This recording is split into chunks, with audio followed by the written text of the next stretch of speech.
ਅਨਕ ਬਾਰ। ਸਰਬ ਕਲਾ ਸਮਰੱਥ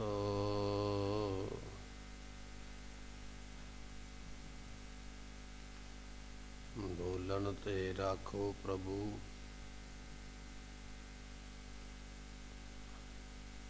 ਨਾਨਕ ਦੇ ਕਰ ਹੱਥ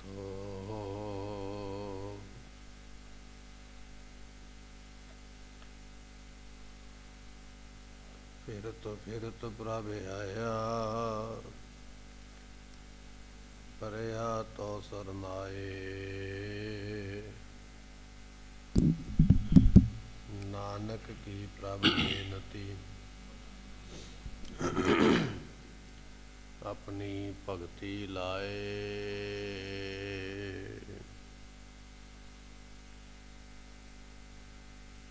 ਪੱਪਾ ਫਿਰਤ ਤੂੰ ਆਇਆ। ਦੁਰਲਭ ਦੇ ਕਲ ਯੁਗ ਮੈਂ ਪਾਇਆ।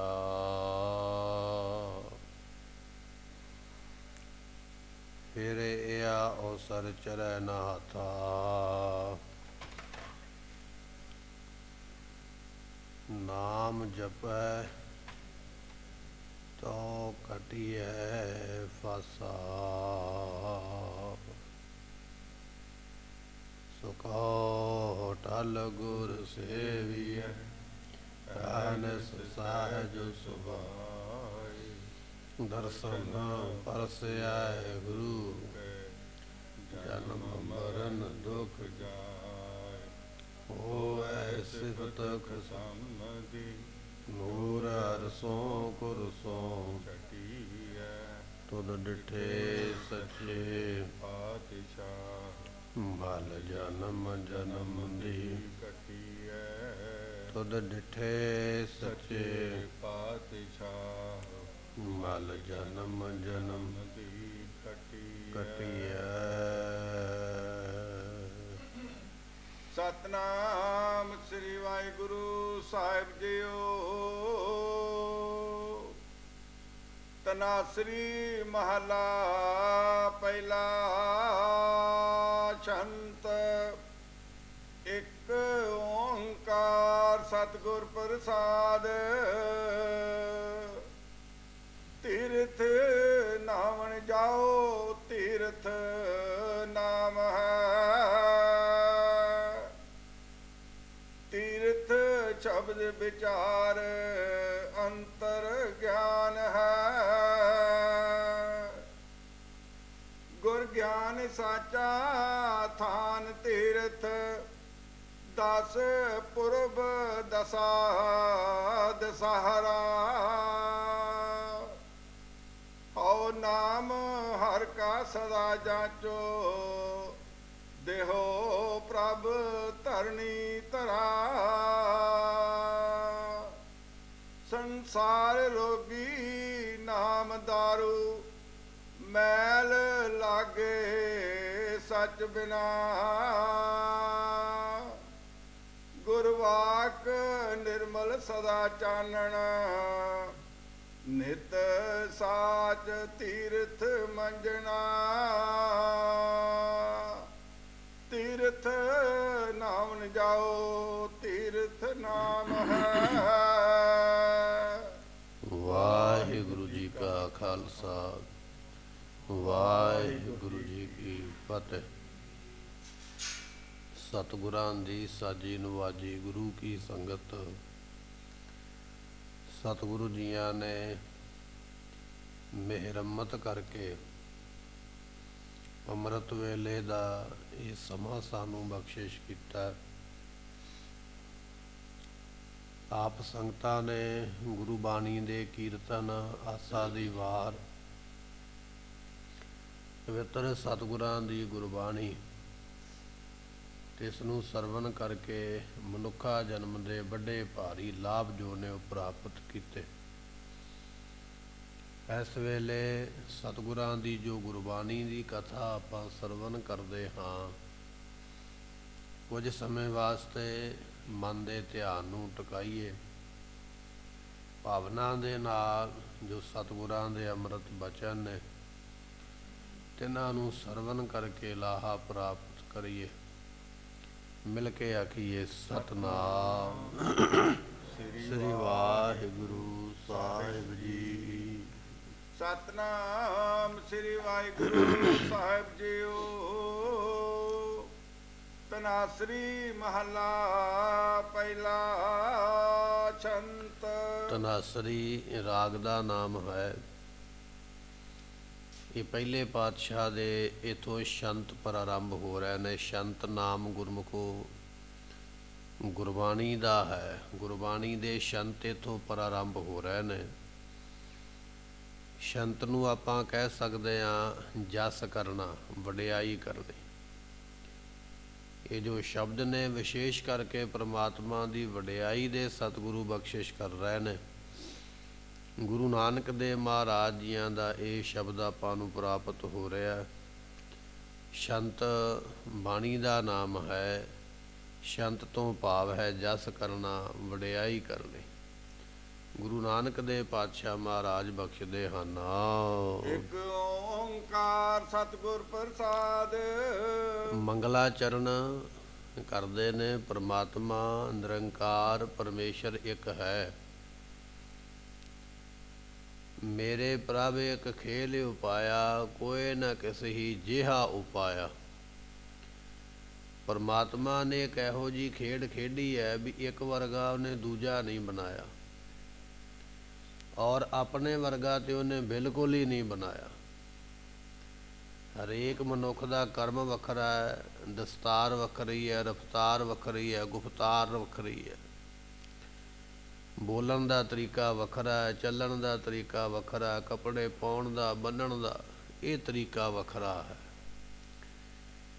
ਕਰਮ ਵੱਖੋ ਵੱਖਰੇ ਨੇ। ਸਤਿਗੁਰੂ ਕਹਿਣ ਲੱਗੇ, ਕਹਿੰਦੇ ਭਾਈ ਪਰਮਾਤਮਾ ਨੇ ਇੱਕ ਵਰਗਾ ਦੂਜਾ ਪੈਦਾ ਹੀ ਨਹੀਂ ਕੀਤਾ, ਔਰ ਆਪਣੇ ਵਰਗਾ ਤੇ ਬਿਲਕੁਲ ਨਹੀਂ ਕੀਤਾ। ਗੁਣ ਇਹੋ ਹੋਰ ਨਾਹੀ ਕੋਏ ਨਾ ਕੋ ਹੋਆ। ਇਹ ਗੁਰਬਾਣੀ ਦਾ ਮਹਾਵਾਕ ਹੈ ਵੀ ਪਰਮਾਤਮਾ ਵਰਗਾ ਨਾ ਕੋਈ ਪਹਿਲਾਂ ਹੋਇਆ, ਨਾ ਕੋਈ ਉਹਦੇ ਵਰਗਾ ਦੁਬਾਰਾ ਹੋਵੇਗਾ। ਇਸ ਕਰਕੇ ਉਹਨੂੰ ਕਿਹਾ ਜਾਂਦਾ ਇੱਕ ਓੰਕਾਰ। ਓੰਕਾਰ ਪਰਮਾਤਮਾ ਦਾ ਇੱਕ ਨਾਮ ਹੈ। ਏਕਾ ਉਹਦੇ ਅੱਗੇ ਤਾਂ ਲਾਇਆ ਵੀ ਉਹ ਜਿਹਦਾ ਨਾਮ ਓੰਕਾਰ ਹੈ ਉਹ ਹੈ ਇੱਕ ਹੀ, ਉਹਦੇ ਵਰਗਾ ਦੂਜਾ ਹੈ ਹੀ ਕੋਈ ਨਹੀਂ। ਨਾ ਕੋਈ ਹੋ ਸਕਦਾ, ਨਾ ਕੋਈ ਹੋ ਸਕੇਗਾ। ਉਹ ਇੱਕੋ ਹੀ ਹੈ ਤੇ ਇੱਕੋ ਹੀ ਰਹੇਗਾ। ਉਹਨੂੰ ਕਿਹਾ ਜਾਂਦਾ ਓੰਕਾਰ ਇੱਕ ਹੈ। ਸਤਿਗੁਰ ਪ੍ਰਸਾਦ ਅੱਗੇ ਬਚਨ ਲਿਖਿਆ ਸਤਿਗੁਰ ਪ੍ਰਸਾਦ। ਸਤਿਗੁਰ ਪ੍ਰਸਾਦ, ਪ੍ਰਸਾਦ ਨਾਮ ਗੁਰਮੁਖੋ ਕਿਰਪਾ ਦਾ, ਬਖਸ਼ਿਸ਼ ਦਾ।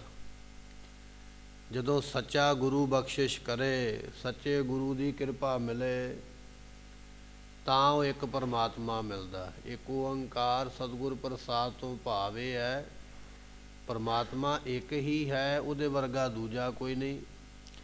ਪਰ ਜੇ ਉਸ ਇੱਕ ਨੂੰ ਤੂੰ ਪਾਉਣਾ ਚਾਹੁੰਦਾ ਤਾਂ ਤੈਨੂੰ ਗੁਰੂ ਦੀ ਕਿਰਪਾ ਲੈਣੀ ਪਵੇਗੀ, ਗੁਰੂ ਦੀ ਬਖਸ਼ਿਸ਼ ਲੈਣੀ ਪਵੇਗੀ, ਗੁਰੂ ਦੀ ਪ੍ਰਸੰਨਤਾ ਲੈਣੀ ਪਵੇਗੀ। ਗੁਰੂ ਦੀ ਪ੍ਰਸੰਨਤਾ ਲਵੇਂਗਾ, ਬਖਸ਼ਿਸ਼ ਲਵੇਂਗਾ ਤੇ ਤੂੰ ਉਸ ਇੱਕ ਨੂੰ ਪ੍ਰਾਪਤ ਕਰ ਸਕਦਾ ਹੈ। ਤੀਰਥ ਨਾਵਣ ਜਾਓ, ਤੀਰਥ ਨਾਮ ਹੈ। ਕਿਸੇ ਵਿਅਕਤੀ ਨੇ ਆ ਕੇ ਆਖਿਆ, ਕਹਿਣ ਲੱਗੇ ਮਹਾਰਾਜ ਚਲੋ ਤੁਹਾਨੂੰ ਤੀਰਥਾਂ ਦੇ ਇਸ਼ਨਾਨ ਤੇ ਲੈ ਚੱਲੀਏ, ਤੀਰਥਾਂ ਦਾ ਇਸ਼ਨਾਨ ਕਰ ਆਈਏ।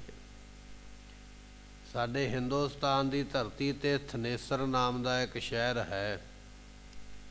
ਉੱਥੇ ਬਹੁਤ ਵੱਡੇ ਵੱਡੇ ਮੰਦਰ ਨੇ ਪੁਰਾਤਨ। ਉੱਥੋਂ ਦਾ ਇਸ਼ਨਾਨ ਦਾ ਮਹਾਤਮ ਬੜਾ ਮੰਨਿਆ ਵੀ ਜੇ ਉੱਥੇ ਇਸ਼ਨਾਨ ਕਰੀਏ ਤੇ 10 ਪਾਪ ਲੈ ਜਾਂਦੇ ਨੇ, ਔਰ ਬਹੁਤ ਲੋਕ ਜਾਂਦੇ ਉੱਥੇ ਇਸ਼ਨਾਨ ਕਰਨ ਵਾਸਤੇ। ਗੁਰੂ ਨਾਨਕ ਦੇਵ ਪਾਤਸ਼ਾਹ ਮਹਾਰਾਜ ਸਾਹਿਬ ਜੀਆਂ ਨੂੰ ਕਿਸੇ ਨੇ ਆ ਕੇ ਆਖਿਆ ਮਹਾਰਾਜ ਆਓ ਤੁਹਾਨੂੰ ਥਨੇਸਰ ਲੈ ਚੱਲੀਏ, ਉੱਥੇ ਇਸ਼ਨਾਨ ਕਰਕੇ ਪਾਪ ਮਿਟ ਜਾਂਦੇ, ਦੂਰ ਹੋ ਜਾਂਦੇ। ਤੇ ਜਦੋਂ ਗੁਰੂ ਨਾਨਕ ਦੇਵ ਮਹਾਰਾਜ ਨੇ ਬਚਨ ਸੁਨੇ ਤੇ ਪਾਤਸ਼ਾਹ ਫਿਰ ਇਹ ਸ਼ਬਦ ਉਸ ਵੇਲੇ ਬਖਸ਼ਦੇ ਹਨ। ਤੀਰਥ ਨਾਵਣ ਜਾਓ, ਤੀਰਥ ਨਾਮ ਹੈ। ਮਹਾਰਾਜ ਕਹਿਣ ਲੱਗੇ ਭਾਈ ਤੀਰਥ ਤੇ ਨਹਾਉਣ ਤੇ ਤਾਂ ਜਾਈਏ ਨਾ ਜੇ ਪਹਿਲਾਂ ਤੀਰਥ ਤੇ ਨਾ ਰਹਿੰਦੇ ਹੋਈਏ। ਤੇ ਅਸੀਂ ਤੇ ਰਹਿੰਦੇ ਹੀ ਤੀਰਥ ਤੇ ਪਏ ਆ, ਫਿਰ ਜਾਈਏ ਕਿੱਥੇ ਤੇ ਇਸ਼ਨਾਨ ਕਿੱਥੇ ਕਰੀਏ? ਤੀਰਥ ਤੇ ਇਸ਼ਨਾਨ ਉਹ ਕਰੇ ਜਾ ਕੇ ਜਿਹੜਾ ਕਦੇ ਤੀਰਥ ਤੇ ਗਿਆ ਨਹੀਂ, 10-20 ਸਾਲਾਂ ਬਾਅਦ ਚੱਲਿਆ ਜਾਂ ਜ਼ਿੰਦਗੀ 'ਚ ਪਹਿਲੀ ਵਾਰੀ ਚੱਲਿਆ, ਉਹਦੇ ਮਨ ਵਿੱਚ ਤੇ ਚਾਅ ਹੈ ਵੀ ਮੈਂ ਤੀਰਥ ਤੇ ਆਇਆ ਤੇ ਇਸ਼ਨਾਨ ਕਰ ਲਵਾਂ। ਪਰ ਜਿਹੜਾ ਹਰ ਵੇਲੇ ਤੀਰਥ ਦੇ ਵਿੱਚ ਹੀ ਰਹਿੰਦਾ, ਉਹਨੂੰ ਫਿਰ ਇਸ਼ਨਾਨ ਦੀ ਕੀ ਲੋੜ ਹੈ? ਮਹਾਰਾਜ ਕਹਿਣ ਲੱਗੇ ਤੀਰਥ ਨਹਾਵਣ ਜਾਓ। ਤੀਰਥ ਨਹਾਉਣ ਵਾਸਤੇ ਤਾਂ ਜਾਈਏ ਜੇ ਤੀਰਥ ਤੇ ਰਹਿੰਦੇ ਨਾ ਹੋਈਏ। ਤੇ ਉਸ ਵੇਲੇ ਪੁੱਛਣ ਵਾਲੇ ਨੇ ਸਵਾਲ ਕੀਤਾ, ਮਹਾਰਾਜ ਆਪ ਜੀ ਕਿਹੜੇ ਤੀਰਥ ਤੇ ਰਹਿੰਦੇ ਹੋ? ਕਦੇ ਵੇਖਿਆ ਤੇ ਨਹੀਂ। ਤੇ ਗੁਰੂ ਨਾਨਕ ਦੇਵ ਪਾਤਸ਼ਾਹ ਜਵਾਬ ਦਿੰਦੇ ਕਹਿਣ ਲੱਗੇ, ਤੀਰਥ ਨਾਮ ਹੈ। ਅਸੀਂ ਨਾਮ ਰੂਪੀ ਤੀਰਥ ਤੇ ਹਰ ਵੇਲੇ ਰਹਿੰਦੇ ਹਾਂ। ਜਿਹੜਾ ਸਾਡੀ ਜ਼ੁਬਾਨ ਤੇ ਰਹਿੰਦਾ ਨਾ, ਵਾਹਿਗੁਰੂ ਵਾਹਿਗੁਰੂ ਵਾਹਿਗੁਰੂ, ਸਾਡੇ ਹਿਰਦੇ ਵਿੱਚ ਚੇਤੇ ਰਹਿੰਦਾ ਨਾ, ਉਹ ਅਕਾਲ ਪੁਰਖ ਜਿਹੜਾ ਅਸੀਂ ਹਰ ਵੇਲੇ ਨਾਮ ਜਪਦੇ ਹਾਂ, ਪਰਮੇਸ਼ਰ ਨੂੰ ਹਰ ਵੇਲੇ ਚੇਤੇ ਰੱਖਦੇ ਹਾਂ, ਇਹ ਹੈ ਸਾਡਾ ਤੀਰਥ। ਤੇ ਮਹਾਰਾਜ ਕਹਿਣ ਲੱਗੇ ਇਸ ਤੀਰਥ ਦੇ ਉੱਪਰ ਤੇ ਅਸੀਂ ਸਦਾ ਹੀ ਹਾਜ਼ਰੀ ਭਰਦੇ ਪਏ, 24 ਘੰਟੇ ਉਸ ਤੀਰਥ ਨੂੰ ਯਾਦ ਕਰਦੇ ਹਾਂ, 24 ਘੰਟੇ ਉਸ ਤੀਰਥ ਨੂੰ ਜਪਦੇ ਹਾਂ। ਤੇ ਫਿਰ ਇਹਨੂੰ ਛੱਡ ਕੇ ਹੋਰ ਤੀਰਥ ਤੇ ਜਾ ਕੇ ਇਸ਼ਨਾਨ ਕਿਉਂ ਕਰਨਾ? ਇਹ ਇਸ਼ਨਾਨ ਕਰਨਾ ਤੇ ਪਾਪੀਆਂ ਪੁੰਨੀਆਂ ਦਾ ਕਰਮ ਹੈ ਕਿ ਜਾ ਕੇ ਇੱਕ ਪਾਪ ਲੱਥਿਆ ਲਾਹ ਦਿੱਤਾ, ਦੂਰ ਕਰ ਦਿੱਤਾ, ਦੂਜਾ ਚੜਾ ਲਿਆ। ਨਹਾਵਣ ਚੱਲੇ ਤੀਰਥੀ ਮਨ ਖੋਟੇ, ਤਨ ਚੋਰ ਇੱਕ ਭੋਏ ਲੱਥੀ ਨਹਾਤਿਆਂ ਦੋਏ ਭਾ ਚੜੀਅਸ। ਹੋਰ ਇਹ ਬਚਨ ਨੇ ਵੀ ਤੀਰਥ ਤੇ ਗਿਆ, ਇੱਕ ਪਾਪ ਦੂਰ ਕੀਤਾ, ਦੂਜਾ ਲਾ ਕੇ ਆ ਗਿਆ। ਪਰ ਗੁਰਮੁਖ ਜਿਹੜੇ ਨੇ ਨਾਮ ਦੇ ਤੀਰਥ ਤੇ ਨਿਵਾਸ ਕਰਦੇ, ਨਾਮ ਰੂਪੀ ਤੀਰਥ ਉੱਪਰ ਬਿਰਾਜਮਾਨ ਰਹਿੰਦੇ। ਇਸ ਕਰਕੇ ਭਾਈ ਅਸੀਂ ਨਾਮ ਦੇ ਤੀਰਥ ਦੇ ਉੱਪਰ ਵਾਸਾ ਕਰਦੇ ਹਾਂ। ਤੀਰਥ ਸ਼ਬਦ ਵਿਚਾਰ ਅੰਤਰ ਗਿਆਨ ਹੈ। ਸਤਿਗੁਰੂ ਪਾਤਸ਼ਾਹ ਕਹਿਣ ਲੱਗੇ ਗੁਰੂ ਸ਼ਬਦ ਦੀ ਜਿਹੜੀ ਵਿਚਾਰ ਕਰਨੀ ਹੈ, ਇਹੋ ਹੀ ਤੀਰਥ ਹੈ। ਗੁਰੂ ਸ਼ਬਦ ਦੀ ਵਿਚਾਰ ਕਰਨੀ, ਗੁਰੂ ਦਾ ਸ਼ਬਦ ਵਿਚਾਰਨਾ ਆਪਣੇ ਮਨ ਵਿੱਚ ਵੀ ਮਹਾਰਾਜ ਨੇ ਸਾਨੂੰ ਕੀ ਆਖਿਆ ਹੈ, ਔਰ ਜੋ ਮਹਾਰਾਜ ਨੇ ਆਖਿਆ ਫਿਰ ਉਹ ਕਰਮ ਕਰਨਾ। ਸਤਿਗੁਰੂ ਪਾਤਸ਼ਾਹ ਕਹਿਣ ਲੱਗੇ ਸ਼ਬਦ ਵਿਚਾਰ, ਜਿਹੜਾ ਸ਼ਬਦ ਦੀ ਵਿਚਾਰ ਕਰਨੀ ਹੈ ਨਾ, ਇਹੋ ਹੀ ਗੁਰਮੁਖੋ ਤੀਰਥ ਦਾ ਇਸ਼ਨਾਨ ਹੈ। ਹੁਣ ਸ਼ਬਦ ਦੀ ਵਿਚਾਰ ਤੇ ਆਪਾਂ ਸੁਣਦੇ ਪਏ, ਰੋਜ਼ ਕਥਾ ਸੁਣਦੇ ਹਾਂ, ਰੋਜ਼ ਕੀਰਤਨ ਸੁਣਦੇ ਹਾਂ, ਰੋਜ਼ ਹੁਕਮਨਾਮਾ ਸਾਹਿਬ ਸਰਵਣ ਕਰਦੇ, ਸੁਣਦੇ ਤੇ ਜ਼ਰੂਰ ਹਾਂ, ਪਰ ਮਹਾਰਾਜ ਦਾ ਬਚਨ ਇਹ ਆ ਵੀ ਉਹਦੀ ਵਿਚਾਰ ਵੀ ਕਰਨੀ ਹੈ। ਜੋ ਸੁਣਿਆ ਹੈ ਨਾ ਉਹਨੂੰ ਕਮਾਉਣਾ ਹੈ ਜ਼ਿੰਦਗੀ ਦੇ ਵਿੱਚ। ਤੀਰਥ ਸ਼ਬਦ ਵਿਚਾਰ, ਗੁਰੂ ਸ਼ਬਦ ਦੀ ਵਿਚਾਰ ਕਰਨੀ, ਇਹ ਤੀਰਥ ਹੈ। ਅੰਤਰ ਗਿਆਨ ਹੈ, ਗੁਰੂ ਦੇ ਸ਼ਬਦ ਦੇ ਨਾਲ ਅੰਤਰ ਹਿਰਦੇ ਵਿੱਚ ਫਿਰ ਕਹੀਏ ਗਿਆਨ ਸੋਝੀ ਪ੍ਰਾਪਤ ਹੁੰਦੀ ਹੈ। ਗੁਰ ਗਿਆਨ ਸਾਚਾ ਥਾਨ ਤੀਰਥ, 10 ਪੁਰਬ ਦਸਾ ਦਸਹਰਾ। ਸਤਿਗੁਰੂ ਪਾਤਸ਼ਾਹ ਕਹਿਣ ਲੱਗੇ ਨਾਮ ਤੋਂ ਬਿਨਾਂ ਇੱਕ ਤੀਰਥ ਹੋਰ ਵੀ ਹੈ ਗੁਰਮੁਖੋ। ਦੂਜਾ ਤੀਰਥ ਕੀ ਹੈ? ਅੰਤਰ ਗਿਆਨ ਹੈ।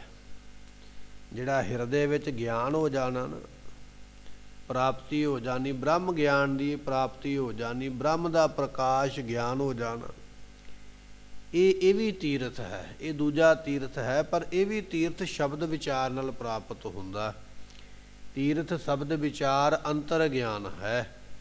ਜਿਹੜਾ ਹਿਰਦੇ ਵਿੱਚ ਗਿਆਨ ਪ੍ਰਾਪਤ ਹੋ ਜਾਣਾ, ਸੋਝੀ ਮਿਲ ਜਾਣੀ, ਸਮਝ ਪੈ ਜਾਣੀ। ਗੁਰੂ ਨੇ ਗਿਆਨ ਵਿਸ਼ੇਸ਼ ਤੌਰ ਤੇ ਬਖਸ਼ਿਸ਼ ਕਰ ਦਿੱਤਾ, ਬ੍ਰਹਮ ਗਿਆਨ ਦੀ ਦਾਤ ਦਿੱਤੀ ਹੈ। ਕਹਿਣ ਲੱਗੇ ਭਾਈ ਇਹ ਦੂਜਾ ਤੀਰਥ ਹੈ। ਆਪਾਂ ਬਚਨ ਪੜ੍ਹਦੇ ਹਨ ਕਿ ਸਾਧ ਕੈ ਸੰਗ ਨਹੀਂ ਕਿਛ ਘਾਲ ਦਰਸ਼ਨ ਭੇਟਤ। ਜਿਵੇਂ ਤੀਰਥ ਤੇ ਇਸ਼ਨਾਨ ਕਰਨ ਜਾਈਏ ਤੇ ਉੱਥੇ ਇਸ਼ਨਾਨ ਕਰਕੇ ਪਾਪ ਲੈਂਦੇ ਨੇ, ਇਸੇ ਤਰ੍ਹਾਂ ਜਿਹੜਾ ਬ੍ਰਹਮ ਗਿਆਨੀ ਹੈ ਜਾਂ ਜਿਹੜਾ ਬੰਦਗੀ ਕਰਨ ਵਾਲਾ ਗੁਰੂ ਕਾ ਸਿੱਖ ਹੈ ਨਾ, ਉਹਦੇ ਕੋਲ ਬੈਠ ਹੀ ਜਾਈਏ ਨਾ ਤੇ ਉਹ ਵੀ ਤੀਰਥ ਵਾਂਗੂ ਪਵਿੱਤਰ ਹੀ ਕਰ ਦਿੰਦਾ। ਸਾਧੂ ਦਾ ਦਰਸ਼ਨ ਕਰਕੇ ਪਾਪ ਨਾਸ ਹੋ ਜਾਂਦਾ। ਇਹ ਸਤਿਗੁਰਾਂ ਨੇ ਦੂਜਾ ਤੀਰਥ ਲਿਖਿਆ। ਇੱਕ ਤੇ ਪ੍ਰਤੱਖ ਤੀਰਥ ਹੈ, ਜਿੱਥੇ ਕੋਈ ਮੰਦਰ ਮਸੀਤ ਬਣੀ ਹੈ, ਕੋਈ ਧਾਰਮਿਕ ਸਥਾਨ ਬਣਿਆ, ਤੇ ਦੂਜਾ ਤੀਰਥ ਸਾਧੂ ਹੈ। ਸਾਧੂ ਜਿੱਥੇ ਜਿੱਥੇ ਚਰਨ ਪਾਉਂਦਾ। 68 ਤੀਰਥ ਜਹ ਸਾਧ ਪੱਗ ਧਰੈ, ਗੁਰਬਾਣੀ ਦਾ ਬਚਨ ਹੈ ਨਾ। ਜਿੱਥੇ ਸਾਧੂ ਚਰਨ ਪਾ ਦੇਵੇ, ਪੈਰ ਰੱਖ ਦੇਵੇ, ਸਾਧੂ ਦੇ ਪੈਰ ਰੱਖਣ ਵਾਲੀ ਥਾਂ ਤੇ 68 ਤੀਰਥ ਆ ਕੇ ਨਿਵਾਸ ਕਰਦੇ। ਸਤਿਗੁਰੂ ਪਾਤਸ਼ਾਹ ਕਹਿਣ ਲੱਗੇ ਤੀਰਥ ਸ਼ਬਦ ਵਿਚਾਰ, ਗੁਰੂ ਸ਼ਬਦ ਦੀ ਵਿਚਾਰ ਜਿਹੜੀ ਕਰਨੀ ਹੈ, ਅੰਦਰ ਗਿਆਨ ਹੋ ਜਾਣਾ, ਇਹ ਗਿਆਨ ਹੋਣਾ ਹੀ ਗੁਰਮੁਖੋ ਤੀਰਥ ਹੈ। ਐਸੇ ਤੀਰਥ, ਐਸੇ ਗੁਰਸਿੱਖ ਦੀ ਜਿਹੜਾ ਸੰਗਤ ਕਰੇਗਾ ਉਹ ਵੀ ਤਰ ਜਾਏਗਾ, ਉਹਨੂੰ ਵੀ ਮੁਕਤੀ ਮਿਲ ਜਾਂਦੀ ਹੈ। ਗੁਰ ਗਿਆਨ ਸਾਚਾ ਥਾਨ ਤੀਰਥ। ਮਹਾਰਾਜ ਕਹਿਣ ਲੱਗੇ ਗੁਰੂ ਦਾ ਜਿਹੜਾ ਗਿਆਨ ਹੈ, ਗੁਰੂ ਦਾ ਗਿਆਨ ਕੀ ਹੈ? ਗੁਰੂ ਦਾ ਸ਼ਬਦ, ਗੁਰੂ ਦਾ ਉਪਦੇਸ਼। ਗੁਰੂ ਦਾ ਗਿਆਨ ਜਿਹੜਾ ਹੈ ਇਹ ਸਾਚਾ ਥਾਨ, ਇਹ ਹੈ ਸੱਚਾ ਥਾਂ, ਗੁਰੂ ਦਾ ਗਿਆਨ ਮਿਲਣਾ। ਤੇ ਪਾਤਸ਼ਾਹ ਕਹਿਣ ਲੱਗੇ ਗੁਰ ਗਿਆਨ ਸਾਚਾ ਥਾਨ ਤੀਰਥ, ਸੱਚੇ ਗੁਰੂ ਦਾ ਗਿਆਨ ਪ੍ਰਾਪਤ ਹੋਣਾ ਇਹ ਤੀਰਥਾਂ ਵਿੱਚੋਂ ਸ੍ਰੇਸ਼ਟ ਤੀਰਥ ਕਹਿ ਲਈਏ। ਜਾਂ ਥਾਨ ਨਾਮ ਗੁਰਮੁਖੋ ਥਨੇਸਰ ਦਾ ਹੈ, ਜਿਵੇਂ ਪਹਿਲਾਂ ਆਪਾਂ ਬਚਨ ਸਰਵਣ ਕੀਤਾ ਹੈ ਕਿ ਥਨੇਸਰ ਨਾਮ ਦੇ ਸ਼ਹਿਰ ਦੇ ਵਿੱਚ ਬੜੇ ਬੜੇ ਵੱਡੇ ਮੰਦਰ ਨੇ ਔਰ ਪੁਰਾਤਨ ਮੰਦਰ ਨੇ, ਉੱਥੋਂ ਦਾ ਪੁਰਬਾਂ ਦਾ ਇਸ਼ਨਾਨ ਦਾ ਮਹਾਤਮ ਬੜਾ ਵੱਡਾ ਮੰਨਿਆ। ਸਤਿਗੁਰੂ ਪਾਤਸ਼ਾਹ ਕਹਿਣ ਲੱਗੇ ਗੁਰੂ ਦਾ ਗਿਆਨ ਪ੍ਰਾਪਤ ਕਰਨਾ, ਸੱਚੇ ਗੁਰੂ ਦੇ ਕੋਲੋਂ ਗਿਆਨ ਲੈ ਲਿਆ, ਇਹੋ ਹੀ ਗੁਰਮੁਖੋ ਤੇਰੇ ਵਾਸਤੇ ਥਨੇਸ਼ਰ ਨਾਮ ਦਾ ਤੀਰਥ ਹੈ, ਜਿੱਥੋਂ ਪ੍ਰਾਪਤੀ ਹੁੰਦੀ ਹੈ। 10 ਪੁਰਬ ਦਸਾ ਦਸਹਰਾ, 10 ਪੁਰਬ ਸਦਾ ਦਸਹਿਰਾ। ਸੋ ਇਹ 10 ਪੁਰਬ ਮੰਨੇ ਨੇ ਹਿੰਦੂ ਧਾਰਮਿਕ ਗ੍ਰੰਥਾਂ ਦੇ ਵਿੱਚ। ਉਹਨਾਂ 10 ਪਰਬਾਂ ਤੇ ਜਾ ਕੇ ਉਹ ਇਸ਼ਨਾਨ ਕਰਦੇ ਤੇ ਫਿਰ ਇਹ ਮਨ ਵਿੱਚ ਸਮਝ ਰੱਖਦੇ ਨੇ ਵੀ ਜੇ 10 ਪੁਰਬਾਂ ਤੇ ਇਸ਼ਨਾਨ ਕੀਤਾ ਤੇ ਸਾਡੇ 10 ਪਾਪ ਦੂਰ ਹੋ ਗਏ। ਇੱਕ ਪੂਰਬ ਤੇ ਜਾ ਕੇ ਇਸ਼ਨਾਨ ਕੀਤਾ, ਇੱਕ ਪਾਪ, ਦੂਜੇ ਤੇ ਜਾ ਕੇ ਇਸ਼ਨਾਨ ਕੀਤਾ, ਦੂਜਾ, ਤੀਜੇ ਤੇ ਤੀਜਾ। 10 ਪੁਰਬਾਂ ਤੇ ਇਸ਼ਨਾਨ ਕਰਾਂਗੇ ਤੇ ਸਾਡੇ 10 ਪਾਪ ਦੂਰ ਹੋ ਜਾਣਗੇ।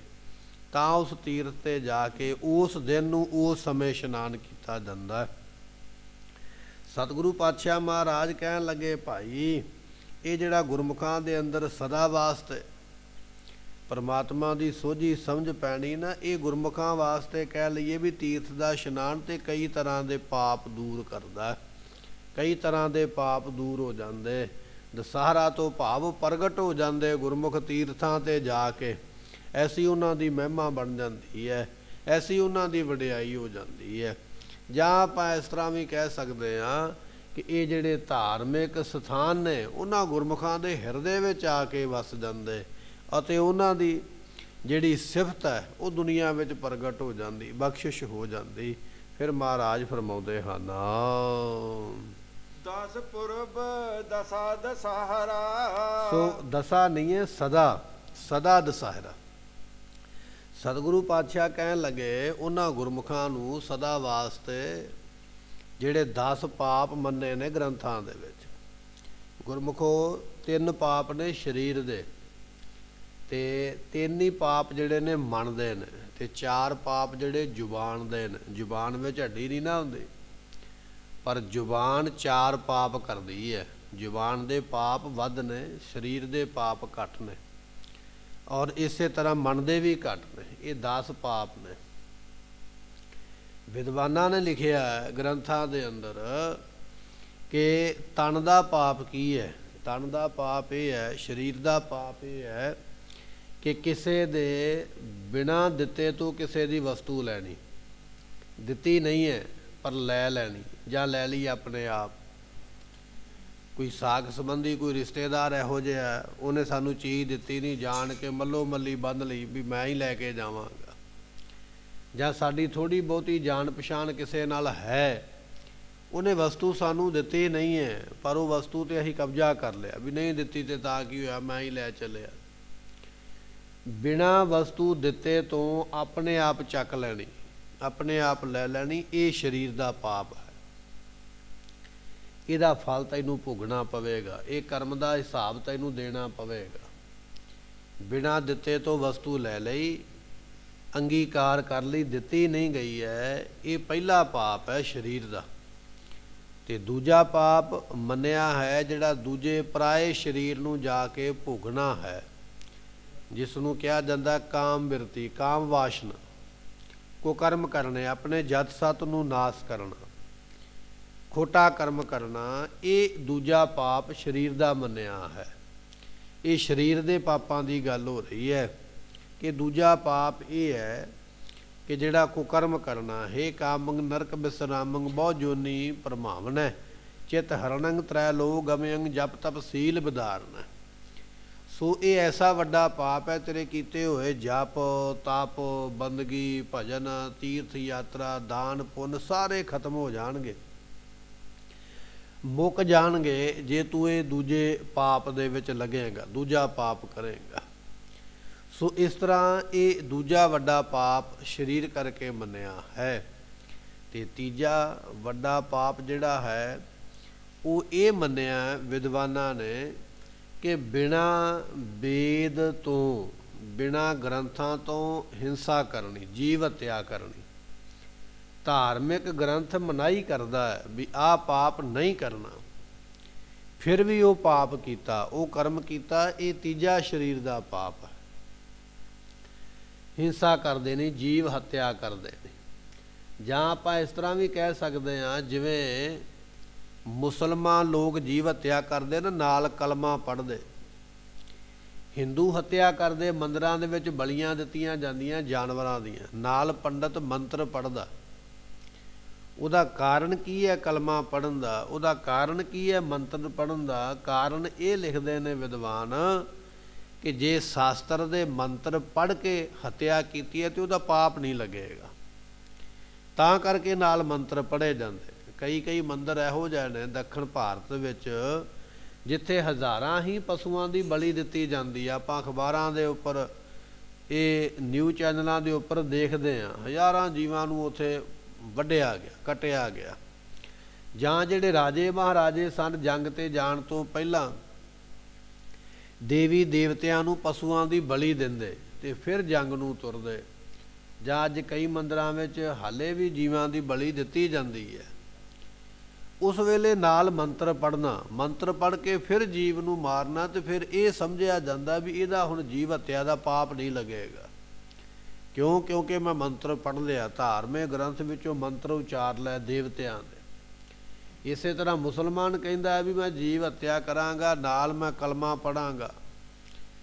ਭਾਵੇਂ ਕਲਮਾ ਕਹਿ ਲਈਏ, ਮੰਤਰ ਕਹਿ ਲਈਏ, ਜੋ ਮਰਜ਼ੀ ਕਹਿ ਲਈਏ, ਕਹਿਣ ਤੋਂ ਭਾਵ ਇਹ ਹੈ ਵੀ ਧਰਮ ਦਾ ਆਸਰਾ ਲੈ ਕੇ ਹੱਤਿਆ ਕਰਨੀ। ਤੇ ਪਾਤਸ਼ਾਹ ਕਹਿਣ ਲੱਗੇ ਸਜ਼ਾ ਉਹਦੀ ਵੀ ਹੈ। ਇਹ ਤੀਜਾ ਵੱਡਾ ਪਾਪ, ਇਹ ਗੁਰਮੁਖੋ ਸਰੀਰ ਦੇ ਪਾਪ ਮੰਨੇ ਨੇ। ਤਿੰਨ ਪਾਪ: ਬਿਨਾਂ ਦਿੱਤੇ ਤੋਂ ਵਸਤੂ ਲੈਣੀ, ਦੂਜੇ ਪਰਾਏ ਸਰੀਰ ਨੂੰ ਭੋਗਣਾ, ਅਤੇ ਸ਼ਸਤਰ ਵਿਧਾਨ ਦੇ ਬਾਹਰ ਹੋ ਕੇ, ਸ਼ਸਤਰ ਆਗਿਆ ਤੋਂ ਬਿਨਾਂ ਹੋ ਕੇ ਜੀਵ ਹੱਤਿਆ ਕਰਨੀ। ਇਹ ਤਿੰਨ ਪਾਪ ਸਰੀਰ ਦੇ ਨੇ ਜਿਹੜੇ ਕਿ ਜੀਵ ਕਰਦੇ ਨੇ। ਆਪਾਂ ਵੀ ਕਰਦੇ ਹੋਵਾਂਗੇ, ਬਿਨਾਂ ਦਿੱਤੇ ਤੋਂ ਵਸਤੂਆਂ ਲੈ ਹੀ ਲੈਂਦੇ ਹੋਵਾਂਗੇ, ਖੋਹ ਕੇ ਇੱਧਰੋਂ ਉੱਧਰੋਂ ਚੁੱਕ ਕੇ, ਵੀ ਚਲੋ ਜੋ ਮਿਲਦਾ, ਜੋ ਵਟਿਆ ਸੋ ਖਟਿਆ। ਇਹ ਪਾਪ ਅਸੀਂ ਕਰਦੇ ਹਾਂ। ਉਹਨਾਂ ਪਾਪਾਂ ਦਾ ਕਰਮ ਫਲ ਤੈਨੂੰ ਭੋਗਣਾ ਪਵੇਗਾ। ਤੇ ਚਾਰ ਪਾਪ ਨੇ ਗੁਰਮੁਖੋ ਜ਼ੁਬਾਨ ਦੇ, ਜਿਹੜਾ ਵਿਅਕਤੀ ਕਰਦਾ। ਚਾਰ ਪਾਪਾਂ ਵਿੱਚੋਂ ਪਹਿਲਾ ਪਾਪ ਇਹ ਹੈ ਕਿ ਝੂਠ ਬੋਲਣਾ। ਇਹ ਜ਼ੁਬਾਨ ਦਾ ਪਾਪ ਹੈ। ਜ਼ੁਬਾਨ ਦੇ ਨਾਲ ਝੂਠ ਬੋਲਿਆ, ਗੱਲ ਹੋਈ ਨਹੀਂ ਹੈ, ਆਪਣੇ ਕੋਲੋਂ ਹੀ ਬਣਾ ਕੇ ਇਹੋ ਜਿਹਾ ਬਚਨ ਛੱਡਿਆ ਵੀ ਅਗਲਾ ਵੇਖਦਾ ਪਿਆ ਵੀ ਇਹ ਗੱਲ ਆਈ ਕਿੱਧਰੋਂ ਤੇ ਕਿੱਧਰ ਨੂੰ ਚਲੇਗੀ। ਝੂਠ ਬੋਲਣਾ, ਗੱਲ ਕੁਝ ਹੋਰ ਹੈ, ਕਹਿਣਾ ਕੁਝ ਹੋਰ। ਤੇ ਝੂਠ ਵੀ ਇੰਨਾ ਸਾਫ਼ ਬੋਲਣਾ ਵੀ ਅਗਲਾ ਯਕੀਨ ਕਰ ਲਵੇ। ਕਹਿਣ ਲੱਗੇ ਦੋ ਝੂਠੇ ਆਦਮੀ ਨਾ ਰਾਜੇ ਕੋਲ ਚਲੇ ਗਏ। ਰਾਜੇ ਨੂੰ ਜਾ ਕੇ ਆਖਦੇ ਵੀ, ਇੱਕ ਜਾਣਾ ਦੂਜੇ ਨੂੰ ਆਖਦਾ ਵੀ ਇਹ ਮੇਰੇ ਨਾਲ ਦਾ ਜਿਹੜਾ ਵਿਅਕਤੀ ਹੈ ਨਾ, ਇਹਦਾ ਨਿਸ਼ਾਨਾ ਬੜਾ ਪੱਕਾ ਹੈ। ਰਾਜਾ ਸੁਣ ਕੇ ਬੜਾ ਹੈਰਾਨ ਹੋਇਆ ਵੀ ਕਿੰਨਾ ਕੁ ਪੱਕਾ ਨਿਸ਼ਾਨਾ। ਉਹਨੇ ਨਿਸ਼ਾਨਾ ਮਾਰਨ ਵਾਲੇ ਨੂੰ ਪੁੱਛ ਲਿਆ, ਕਹਿਣ ਲੱਗਾ ਦੱਸ ਵੀ ਤੇਰਾ ਨਿਸ਼ਾਨਾ ਕਿੰਨਾ ਕੁ ਪੱਕਾ। ਦੱਸਣ ਲੱਗ ਪਿਆ, ਕਹਿਣ ਲੱਗਾ ਜੀ ਕਬੂਤਰ ਬੈਠਾ ਸੀ ਰੁੱਖ ਦੇ ਉੱਪਰ ਜਾਂ ਕੰਧ ਦੇ ਉੱਪਰ, ਤੇ ਮੈਂ ਗੁਲੇਲ ਦੇ ਵਿੱਚ ਗੁਲੇਲਾ ਪਾ ਕੇ ਤੇ ਕਬੂਤਰ ਨੂੰ ਮਾਰਿਆ। ਕਬੂਤਰ ਕਬਾਬ ਬਣ ਗਿਆ, ਉਹਦਾ ਮਾਸ ਭੁੱਜ ਗਿਆ। ਮਾਸ ਭੁੱਜਿਆ, ਪੱਕਿਆ ਹੋਇਆ, ਫਿਰ ਅਸੀਂ ਖਾ ਲਿਆ। ਰਾਜਾ ਬੜਾ ਹੈਰਾਨ ਹੋਇਆ ਵੀ ਗੁਲੇਲਾ ਮਾਰਨ ਦੇ ਨਾਲ ਕਬੂਤਰ ਕਿਵੇਂ ਅੱਗ ਵੀ ਕਿਵੇਂ ਬਲ ਪਈ, ਉਹਦਾ ਉੱਤੇ ਮਾਸ ਪਕਾਇਆ ਕਿਹਨੇ, ਤੇ ਫਿਰ ਪਕਾ ਕੇ ਇਹਨਾਂ ਨੇ ਖਾ ਵੀ ਲਿਆ। ਮਾਰਿਆ ਤੇ ਗੁਲੇਲਾ, ਜਾਂ ਤੇ ਇੰਨੀ ਗੱਲ ਹੀ ਕਰਦਾ ਨਾ ਵੀ ਗੁਲੇਲਾ ਮਾਰਿਆ ਤੇ ਕਬੂਤਰ ਮਰ ਗਿਆ ਤੇ ਗੱਲ ਮੰਨੀ ਜਾ ਸਕਦੀ ਹੈ। ਹੁਣ ਮਾਰਿਆ ਤੇ ਗੁਲੇਲ ਦੇ ਵਿੱਚ ਪਾ ਕੇ ਗੁਲੇਲਾ ਤੇ ਉਹ ਮਾਸ ਵੀ ਪੱਕ ਗਿਆ ਚੰਗੀ ਤਰ੍ਹਾਂ, ਤੇ ਖਾ ਵੀ ਲਿਆ। ਰਾਜੇ ਨੂੰ ਗੱਲ ਹਜਮ ਨਹੀਂ ਹੋਈ। ਰਾਜਾ ਕਹਿਣ ਲੱਗਾ ਵੀ ਇਹ ਗੱਲ ਮੰਨਣ ਵਿੱਚ ਨਹੀਂ ਆਉਂਦੀ ਹੈ। ਜਿਹੜਾ ਨਾਲ ਦਾ ਦੂਜਾ ਝੂਠਾ ਵਿਅਕਤੀ ਸੀ ਨਾ, ਉਹ ਕਹਿਣ ਲੱਗਾ ਮੰਨਣ ਵਿੱਚ ਕਿਉਂ ਨਹੀਂ ਆਉਂਦੀ।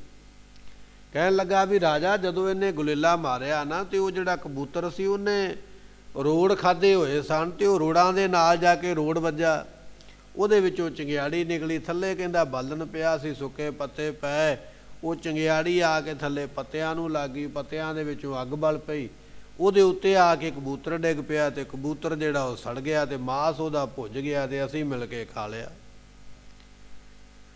ਰਾਜਾ ਸੁਣ ਕੇ ਕਹਿਣ ਲੱਗਾ ਵੀ ਇਹ ਗੱਲ ਥੋੜ੍ਹੀ ਠੀਕ ਲੱਗਦੀ ਹੈ, ਵੀ ਇਸ ਤਰ੍ਹਾਂ ਤੇ ਹੋ ਸਕਦਾ ਹੈ, ਝੂਠ ਹੈ ਨਾ। ਹੁਣ ਕਬੂਤਰ ਜਿਹੜਾ ਰੋੜ ਖਾਵੇਗਾ, ਤੇ ਨਾ ਹੀ ਗੁਲੇਲੇ ਵਿੱਚ ਪਾਇਆ ਰੋੜ ਜਾ ਕੇ ਉਹਨਾਂ ਰੋੜਾਂ ਦੇ ਨਾਲ ਟਕਰਾਵੇਗਾ। ਕੋਈ ਆਦੀ ਮਾਨਵ ਦੀ ਗੱਲ ਥੋੜ੍ਹੀ ਹੈ ਵੀ ਉਹ ਜਿਵੇਂ ਪਹਿਲਾਂ ਕਹਿੰਦੇ ਪੱਥਰ ਨਾਲ ਪੱਥਰ ਰਗੜ ਕੇ ਤੇ ਅੱਗ ਬਾਲ ਲੈਂਦਾ।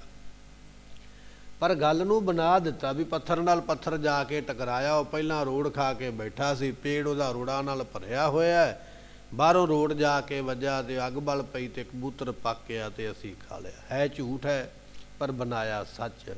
ਮਹਾਰਾਜ ਕਹਿਣ ਲੱਗੇ ਇਹ ਹੈ ਪਾਪ ਜ਼ੁਬਾਨ ਦਾ, ਝੂਠ ਬੋਲਣਾ, ਝੂਠ ਬੋਲ ਕੇ ਗੱਲ ਨੂੰ ਹੋਰ ਗੱਲ ਬਣਾ ਦੇਣਾ। ਦੂਜਾ ਪਾਪ ਜ਼ੁਬਾਨ ਦਾ ਇਹ ਹੈ ਜਿਹੜਾ ਚੁਗਲੀ ਕਰਨੀ ਹੈ।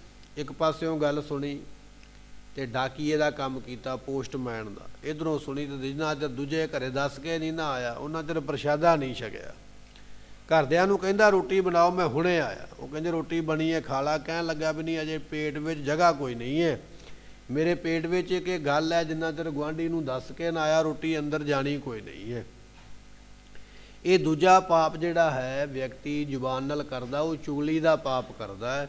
ਔਰ ਚੁਗਲੀ ਹੁੰਦੀ ਜ਼ਰੂਰ ਇੱਕ ਪਾਸੇ ਸੁਣੀ, ਦੂਜੇ ਕੋਲ ਸੁਣੀ, ਤੀਜੇ ਕੋਲ ਗੱਲ ਜ਼ਰੂਰ ਕਰਨੀ ਹੈ।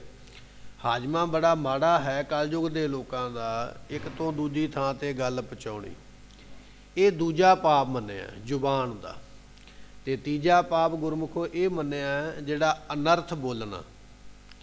ਅਨਰਥ ਬੋਲਣ ਤੋਂ ਭਾਵ ਹੈ ਕਿ ਐਵੇਂ ਹੀ ਬੋਲੀ ਜਾਣਾ, ਕਿਸੇ ਨੂੰ ਬਦਦੁਆਵਾਂ ਦੇਈ ਜਾਣੀਆਂ, ਕਿਸੇ ਨੂੰ ਗਾਲਾਂ ਦੇਈ ਜਾਣੀਆਂ, ਰਾਹ ਜਾਂਦੇ ਗਲੀ ਜਾਂਦੇ। ਅਨਾਥ ਸ਼ਰਾਫ ਬਕਣਾ, ਐਵੇਂ ਹੀ ਬੋਲੀ ਜਾਣਾ, ਸ਼ਰਾਫ ਦੇਈ ਜਾਣੇ।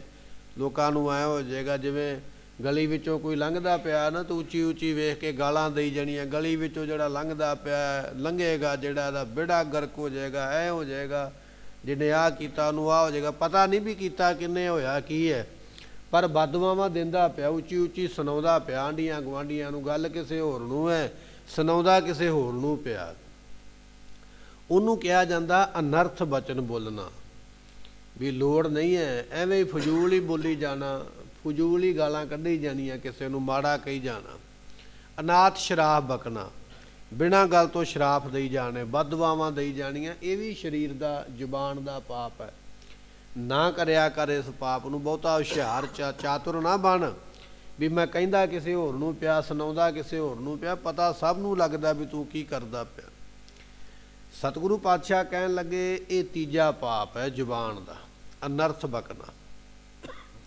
ਤੇ ਚੌਥਾ ਪਾਪ ਕੀ ਹੈ? ਚੌਥਾ ਪਾਪ ਜ਼ੁਬਾਨ ਦਾ ਹੈ ਫਿੱਕਾ ਬੋਲਣਾ, ਕੌੜਾ ਬੋਲਣਾ। ਨਾਨਕ ਫਿੱਕਾ ਬੋਲਿਆ ਤਨ ਮਨ ਫਿੱਕਾ ਹੋਏ, ਇਹ ਗੁਰਬਾਣੀ ਦਾ ਬਚਨ ਹੈ। ਜਿਹੜਾ ਬੰਦੇ ਫਿੱਕਾ ਬੋਲਦੇ ਨਾ, ਕੌੜਾ ਬੋਲਦੇ, ਉਹ ਫਿਰ ਮਨੋਂ ਵੀ ਫਿੱਕੇ, ਤਨੋਂ ਵੀ ਫਿੱਕੇ ਹੋ ਜਾਂਦੇ। ਉਹਨਾਂ ਦੀ ਆਪਣੀ ਵੀ ਸ਼ੋਭਾ ਕੋਈ ਨਹੀਂ ਰਹਿ ਜਾਂਦੀ, ਉਹਨਾਂ ਨੂੰ ਆਪ ਨੂੰ ਵੀ ਵਡਿਆਈ ਕੋਈ ਨਹੀਂ ਦਿੰਦਾ। ਗੱਲ ਮੂੰਹ ਵਿੱਚੋਂ ਨਿਕਲੀ ਹੈ, ਉਸ ਗੱਲ ਨੂੰ ਦੂਜੇ ਵਿਅਕਤੀ ਨੇ ਯਾਦ ਰੱਖਿਆ, ਹੌਲੀ ਹੌਲੀ ਉਹਦੇ ਮਨ ਵਿੱਚੋਂ ਤੇਰਾ ਸਤਿਕਾਰ ਘਟੇਗਾ। ਹੌਲੀ ਹੌਲੀ ਇਹ ਤੇਰਾ ਸ਼ੋਭਾ ਜਿਹੜੀ ਹੈ ਘਟੇਗੀ। ਉਹ ਕਈਆਂ ਨੂੰ ਦੱਸੇਗਾ ਵੀ ਇਹਦੀ ਜ਼ੁਬਾਨ ਇਹੋ ਜਿਹੀ ਹੈ। ਜ਼ੁਬਾਨ ਦੇ ਵਿੱਚ ਭਾਵੇਂ ਹੱਡੀ ਨਹੀਂ ਹੁੰਦੀ ਹੈ, ਪਰ ਹੱਡੀਆਂ ਤੜਾ ਜ਼ਰੂਰ ਦਿੰਦੀ ਹੈ, ਕਿਉਂਕਿ ਫਿੱਕਾ ਬੋਲਾਂਗੇ ਤੇ ਅਗਲਾ ਫਿਰ ਹੱਡੀਆਂ ਹੀ ਤੋੜੇਗਾ ਨਾ, ਮਾੜਾ ਬੋਲਾਂਗੇ ਕਿਸੇ ਦੇ ਨਾਲ। ਇਸ ਕਰਕੇ ਇਹ ਜ਼ੁਬਾਨ ਦਾ ਪਾਪ ਹੈ, ਫਿੱਕਾ ਬੋਲ। ਕਹਿਣ ਲੱਗੇ ਇੱਕ ਵਾਰੀ ਦੰਦਾਂ ਦੀ ਤੇ ਜ਼ੁਬਾਨ ਦੀ ਆਪਸ ਵਿੱਚ ਵਿਚਾਰ ਚਰਚਾ ਹੋ ਪਈ। ਤੇ ਦੰਦਾਂ ਨੇ ਦਬਕਾਇਆ ਜ਼ੁਬਾਨ ਨੂੰ। ਕਹਿਣ ਲੱਗੇ ਜ਼ੁਬਾਨ ਤੂੰ ਇੱਕ ਹੈ ਤੇ ਅਸੀਂ 32 ਹਾਂ। ਆਮ 32 ਦੰਦ ਹੁੰਦੇ ਨਾ ਮੂੰਹ ਦੇ ਵਿੱਚ, ਅਸੀਂ 32 ਦੰਦ ਹਾਂ, ਤੂੰ ਇਕੱਲੀ ਹੈ, ਸਾਡੇ ਨਾਲ ਤੂੰ ਝਗੜਾ ਨਾ ਕਰਿਆ ਕਰ। ਅਸੀਂ 32 ਦੰਦ ਤੈਨੂੰ ਚਬਾ ਜਾਵਾਂਗੇ, ਤੈਨੂੰ ਖਾ ਜਾਵਾਂਗੇ, ਨਿੱਕੀ ਨਿੱਕੀ ਬੋਟੀ ਤੇਰੀ ਕਰ ਦਿਆਂਗੇ ਜੇ ਸਾਡੇ ਨਾਲ ਵੈਰ ਰੱਖੇਂਗੇ। ਤੇ ਕਹਿਣ ਲੱਗੇ, ਜ਼ੁਬਾਨ ਨੇ ਅੱਗੋਂ ਜਵਾਬ ਦਿੱਤਾ। ਜ਼ੁਬਾਨ ਕਹਿਣ ਲੱਗੀ ਠੀਕ ਹੈ, ਤੁਸੀਂ 32 ਜਾਣੇ ਹੋ, ਤੁਹਾਡੀ ਗਿਣਤੀ ਜ਼ਿਆਦਾ, ਮੈਂ ਇਕੱਲੀ ਹਾਂ, ਮੇਰੀ ਗਿਣਤੀ ਘੱਟ ਹੈ, ਤੁਹਾਡੇ ਵਿੱਚ ਤਾਕਤ ਜ਼ਿਆਦਾ, ਤੁਸੀਂ ਸਖਤ ਹੋ, ਤੁਸੀਂ ਤਿੱਖੇ ਹੋ, ਮੈਂ ਕੋਮਲ ਹਾਂ, ਬੜੀ ਨਾਜ਼ੁਕ ਹਾਂ, ਇੱਕ ਮਾਸ ਦਾ ਟੁਕੜਾ ਹੀ ਹਾਂ। ਇਹ ਗੱਲ ਠੀਕ ਹੈ ਵੀ ਤੁਹਾਡੀ ਗਿਣਤੀ ਜ਼ਿਆਦਾ, ਤੁਹਾਡੇ ਕੋਲ ਤਾਕਤ ਜ਼ਿਆਦਾ, ਪਰ ਗੱਲ ਇਹ ਹੈ ਵੀ ਜ਼ੁਬਾਨ ਜਿਹੜੀ ਹੈ ਨਾ, ਜ਼ੁਬਾਨ ਕਹਿਣ ਲੱਗੀ ਮੈਂ ਇੱਕ ਬਚਨ ਹੀ ਕਿਸੇ ਨੂੰ ਮਾੜਾ ਬੋਲਣਾ, ਕਿਸੇ ਰਾਹ ਜਾਂਦੇ ਨੂੰ ਮੈਂ ਗਾਲ ਹੀ ਦੇਣੀ ਹੈ, ਅਗਲੇ ਨੇ 32 ਦੰਦ ਕੱਢ ਕੇ ਹੱਥ 'ਚ ਫੜਾ ਦੇਣੇ ਨੇ ਘਸੁੰਨ ਮਾਰ ਕੇ। ਮੈਂ ਭਾਵੇਂ ਇਕੱਲੀ ਹਾਂ, ਤੁਸੀਂ ਭਾਵੇਂ 32 ਹੋ, ਪਰ ਬੋਲਣਾ ਤੇ ਮੈਂ ਹੀ ਹੈ ਨਾ। ਤੇ ਜ਼ੁਬਾਨ ਵਿੱਚੋਂ ਗੱਲ ਨਿਕਲੇ, ਅਗਲਾ ਜ਼ੁਬਾਨ ਨੂੰ ਕੁਝ ਨਹੀਂ ਕਹਿੰਦਾ। ਕਦੇ ਵੇਖਿਆ ਕਿਸੇ ਨੇ ਕਿਸੇ ਦੀ ਜ਼ੁਬਾਨ ਵੱਢੀ ਹੋਵੇ? ਨਹੀਂ, ਮੁੱਕੀ ਦੰਦਾਂ 'ਤੇ ਹੀ ਪੈਂਦੀ ਆ ਕੇ, ਦੰਦ ਹੀ ਟੁੱਟ ਕੇ ਬਾਹਰ ਡਿੱਗਦੇ। ਜ਼ੁਬਾਨ ਕਹਿਣ ਲੱਗੀ ਭਾਵੇਂ ਮੈਂ ਇਕੱਲੀ ਹਾਂ, ਬਚਨ ਇਹੋ ਜਿਹਾ ਰਾਹ ਜਾਂਦੇ ਨੂੰ ਕਰਾਂਗੀ, ਅਗਲਾ ਸਾਰੇ ਕੱਢ ਕੇ ਹੱਥ 'ਚ ਫੜਾ ਜਾਏਗਾ ਵੀ ਆਹ ਲੈ, ਜੇ ਮਾੜਾ ਬੋਲਿਆ ਤੇ ਇਹਦਾ ਫਲ ਵੀ ਭੋਗ ਲੈ। ਸਤਿਗੁਰੂ ਕਹਿਣ ਲੱਗੇ ਫਿੱਕਾ ਬੋਲਣ ਦੇ ਨਾਲ ਜ਼ੁਬਾਨ ਵੀ ਫਿੱਕੀ ਹੋ ਜਾਂਦੀ ਹੈ, ਫਿੱਕਾ ਬੋਲਣ ਦੇ ਨਾਲ ਮਾਣ ਸਨਮਾਨ ਵੀ ਫਿੱਕਾ ਹੋ ਜਾਂਦਾ ਹੈ। ਇਸ ਕਰਕੇ ਇਹ ਚੌਥਾ ਪਾਪ ਹੈ ਜ਼ੁਬਾਨ ਦਾ। ਇਹ 4 ਪਾਪ ਨੇ। ਜ਼ੁਬਾਨ ਭਾਵੇਂ ਹੈ ਬੜੀ ਕੋਮਲ ਜਿਹੀ, ਤੇ ਪਰ ਇਹ ਪਾਪ 4 ਕਰਦੀ ਹੈ। ਸਰੀਰ ਦੇ ਪਾਪ 3 ਤੇ ਜ਼ੁਬਾਨ ਦੇ 4 ਮੰਨੇ। ਸੋ ਅੱਗੇ ਨੇ 3 ਪਾਪ ਮਨ ਦੇ। 3 ਪਾਪ ਇਹ ਨੇ, ਕਿਸੇ ਦੇ ਕੋਲ ਧਨ ਵੇਖ ਕੇ ਤੇ ਚੁਰਾਉਣ ਦੀ ਗੱਲ ਕਰਨੀ। ਚੁਰਾਇਆ ਨਹੀਂ ਹੈ, ਪਰ ਸਕੀਮਾਂ ਬਣਾਉਂਦਾ ਪਿਆ ਵੀ ਜੇ ਕਿਤੇ ਪਾਸੇ ਆਸੇ ਹੋਵੇ ਤੇ ਮੇਰਾ ਦਾ ਲੱਗੇ ਤੇ ਮੈਂ ਛੇਤੀ ਨਾਲ ਇਹ ਕੰਮ ਪਹਿਲਾਂ ਨਿਬੇੜ ਲਵਾਂ। ਦਾ ਲਾਉਣ ਬਾਰੇ ਸੋਚਦਾ ਪਿਆ, ਪਰ ਦਾ ਲੱਗਾ ਨਹੀਂ। ਸੋਚ ਲਿਆ ਨਾ ਕਿਸੇ ਦਾ ਵਾਸਤੇ ਕਰਮ। ਤੇ ਸਤਿਗੁਰੂ ਪਾਤਸ਼ਾਹ ਕਹਿਣ ਲੱਗੇ ਮਨ ਦਾ ਪਾਪ, ਕਿਸੇ ਦੇ ਧਨ ਚੁਰਾਉਣ ਦੀ ਇੱਛਾ ਰੱਖਣੀ, ਜਾਂ ਕੱਪੜਾ ਚੁਰਾਉਣ ਦੀ, ਗਹਿਣਾ ਚੁਰਾਉਣ ਦੀ, ਕੋਈ ਵੀ ਚੀਜ਼ ਚੁਰਾਉਣ ਵਾਲੀ ਹੈ, ਚੁੱਕਣ ਵਾਲੀ ਹੈ, ਚੋਰੀ ਕਰਨ ਵਾਲੀ ਹੈ, ਕੀਤੀ ਨਹੀਂ ਹੈ, ਪਰ ਮਨ ਅੰਦਰੋਂ ਕਹਿੰਦਾ ਵੀ ਜੇ ਇਸ ਤਰ੍ਹਾਂ ਹੋਵੇ ਤੇ ਮੈਂ ਇਸ ਤਰ੍ਹਾਂ ਕਾਮਯਾਬ ਹੋ ਜਾਵਾਂਗਾ, ਮੈਂ ਇੱਦਾਂ ਕਰਾਂ ਤੇ ਆਹ ਚੀਜ਼ ਮੈਂ ਚੁੱਕ ਸਕਦਾ ਹਾਂ। ਸਲਾਹਾਂ ਕਰਦਾ ਕਰਦਾ ਚਲੇ ਗਿਆ, ਦਾ ਲੱਗਾ ਨਹੀਂ, ਚੀਜ਼ ਚੁੱਕੀ ਨਹੀਂ ਗਈ ਹੈ, ਪਰ ਸਲਾਹਾਂ ਕੀਤੀਆਂ, ਮਨ ਫੁਰਨੇ ਬਣਾਉਂਦਾ ਰਿਹਾ। ਇਹ ਮਨ ਦਾ ਪਾਪ ਹੈ, ਇਹ ਵੀ ਗਿਣਿਆ ਜਾਏਗਾ। ਤੇ ਦੂਜਾ ਮਨ ਦਾ ਪਾਪ ਕਿਹੜਾ ਹੈ? ਕਿਸੇ ਦੀ ਵਿਭੂਤੀ ਵੇਖ ਕੇ ਈਰਖਾ ਕਰਨੀ, ਸੜਨਾ। ਮੰਨ ਲਓ ਕਿਸੇ ਨੇ ਚੰਗੀ ਕੋਠੀ ਪਾ ਲਈ ਨਾ, ਉਹਦੇ ਵੱਲ ਵੇਖ ਕੇ ਸੜੀ ਜਾਣਾ, ਵੇਖ ਵੇਖ ਕੇ ਵੀ ਇਹਨੇ ਕੋਠੀ ਕਿਉਂ ਪਾ ਲਈ ਹੈ। ਚੰਗੀ ਗੱਡੀ ਮੋਟਰ ਕਿਸੇ ਨੇ ਲੈ ਲਈ ਹੈ, ਚੰਗਾ ਕੱਪੜਾ ਪਾ ਲਿਆ, ਉਹਦੇ ਵੱਲ ਵੇਖ ਕੇ ਸੜਨਾ।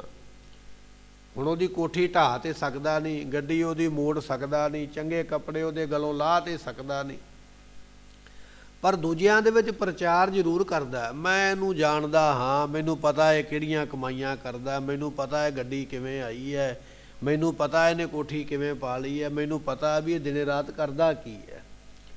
ਸੋ ਦੂਜਿਆਂ ਦੇ ਵਿੱਚ ਉਹਦਾ ਪ੍ਰਚਾਰ ਕਰਨਾ, ਉਹਦੀ ਭੰਡੀ ਕਰਨੀ ਵੀ ਇਹ ਤੇ ਚੋਰੀਆਂ ਹੀ ਕਰਦਾ ਹੈ, ਇਹ ਤੇ ਬਲੈਕ ਕਰਦਾ ਹੈ, ਇਹ ਤੇ ਕੁਕਰਮ ਕਰਦਾ ਹੈ। ਇਸ ਤਰ੍ਹਾਂ ਦੀਆਂ ਗੱਲਾਂ ਕਰ ਕਰਕੇ ਅਗਲੇ ਦੀ ਭੰਡੀ ਕਰਦਾ ਪਿਆ। ਅਸਲ ਵਿੱਚ ਉਹਦੀ ਵਡਿਆਈ ਨੂੰ ਵੇਖ ਕੇ ਜਰਦਾ ਨਹੀਂ ਪਿਆ, ਇਹਨੂੰ ਚੰਗੀ ਨਹੀਂ ਲੱਗਦੀ ਉਹਦੀ ਵਡਿਆਈ ਵੀ ਅੱਗੇ ਕਿਉਂ ਲੰਘਿਆ, ਪਰ ਉਹ ਅੱਗੇ ਲੰਘਣ ਤੋਂ ਇਹਦੇ ਮਨ ਵਿੱਚ ਗੁੱਸਾ ਹੈ ਤੇ ਫਿਰ ਉਹਦਾ ਇਹ ਭੰਡੀ ਕਰਦਾ, ਪ੍ਰਚਾਰ ਕਰਦਾ। ਇਹ ਦੂਜਾ ਪਾਪ ਮੰਨਿਆ ਮਨ ਦਾ। ਕਿਸੇ ਦੀ ਵਿਭੂਤੀ ਵੇਖ ਕੇ ਸੜਨਾ, ਈਰਖਾ ਕਰਨੀ। ਤੇ ਤੀਜਾ ਪਾਪ ਇਹ ਮੰਨਿਆ ਗਿਆ ਜਿਹੜਾ ਸਰੀਰ ਦੇ ਨਾਲ ਕਰਮ ਕਰ ਹੀ ਦੇਣਾ, ਜਿਹੜਾ ਕਰਮ ਕਰਨ ਦੀ ਇੱਛਾ ਰੱਖ ਹੀ ਲੈਣੀ ਹੈ ਵੀ ਆਹ ਕੰਮ ਕਰਨਾ ਹੀ ਕਰਨਾ ਹੈ, ਔਰ ਉਹ ਕੰਮ ਕਰ ਦੇਣਾ। ਇਹ ਤੀਜਾ ਪਾਪ ਮੰਨਿਆ। ਇਸ ਤਰ੍ਹਾਂ 10 ਪਾਪ ਮੰਨੇ ਨੇ। 4 ਜ਼ੁਬਾਨ ਦੇ ਨੇ, 3 ਸਰੀਰ ਦੇ ਨੇ, ਔਰ 3 ਹੀ ਪਾਪ ਮਨ ਦੇ ਨੇ। ਸਤਿਗੁਰੂ ਪਾਤਸ਼ਾਹ ਕਹਿਣ ਲੱਗੇ 10 ਪੁਰਬ ਸਦਾ ਦਸਾਹਿਰਾ। ਇਹ ਜਿਹੜੇ 10 ਪਾਪ ਨੇ ਨਾ ਗੁਰਮੁਖੋ, ਇਹ ਨਾਮ ਜਪਣ ਵਾਲਿਆਂ ਦੇ ਆਪਣੇ ਆਪ ਹੀ ਨਾਸ ਹੋ ਜਾਂਦੇ। ਜਿਹੜਾ ਨਾਮ ਜਪਦਾ ਨਾ, ਉਹਦੇ ਜ਼ੁਬਾਨ ਦੇ ਪਾਪ ਵੀ ਨਾਸ ਹੋ ਗਏ, ਉਹਦੇ ਤਨ ਦੇ ਵੀ ਨਾਸ ਹੋ ਗਏ, ਉਹਦੇ ਮਨ ਦੇ ਵੀ ਨਾਸ ਹੋ ਗਏ।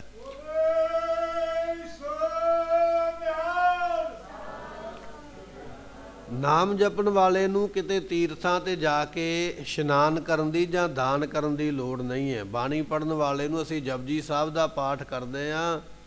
ਜਪਜੀ ਸਾਹਿਬ ਦੇ ਪਾਠ ਦੇ ਨਾਲ ਪਤਾ ਨਹੀਂ ਕਿੰਨੇ ਕੁ ਪਾਪ ਜਿਹੜੇ ਸਾਡੇ ਕੀਤੇ ਕਰਮ ਉਤਰ ਗਏ, ਖਤਮ ਹੋ ਗਏ। ਇਹ ਐਸੀ ਬਾਣੀ ਹੈ। ਸੁਖਮਨੀ ਸਾਹਿਬ ਦਾ ਪਾਠ ਕਰਦੇ ਪਰ ਕਰਨਾ ਪ੍ਰੇਮ ਦੇ ਨਾਲ ਹੈ, ਭਾਵਨਾ ਦੇ ਨਾਲ ਹੈ, ਬਾਣੀ ਨੂੰ ਵਿਚਾਰ ਕੇ, ਗੁਰਬਾਣੀ ਨੂੰ ਸਮਝ ਕੇ, ਗੁਰਬਾਣੀ ਦਾ ਰਸ ਲੈ ਕੇ।